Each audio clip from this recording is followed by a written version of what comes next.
Ja, kijk, en uw verrassingsact van vanavond. Het is mij.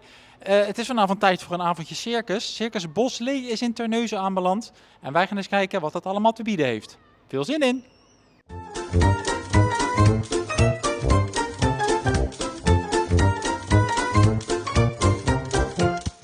Ja, het kunnen tot 300 mensen in. Maar ja, we verwachten natuurlijk altijd het beste. Dus ja, vandaag is wel redelijk goed reserveringen binnen. En wij hopen op het beste. Ja, wat kunnen de mensen ongeveer verwachten van de show? Ja, we hebben in principe alles wat je echt in een groot circus ook kunt verwachten. We zijn echt een familiecircus met allerlei leuke dingen. Met luchtacrobaten, vuurspugen, noem maar op, met dieren. We zijn een van de enige circussen die nog echt met heel veel dieren werken. Ja, maar dat mag natuurlijk vaak niet meer, maar jullie doen het nog wel.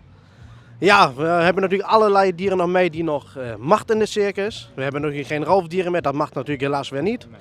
Maar we hebben nog alles aan dieren bij die nog mag. Kijk, en jij ziet er al prachtig uit. Wat is jouw rol vanavond? Ja, ik ben de dierendompteur met de paarden en zelf de vuurspuger. Oh. En dan met de lasso draaien. Jij gaat vuur spugen? Ja, van allerlei, een klein beetje wat. Nou, heftig hoor. Succes! Nou, dankjewel.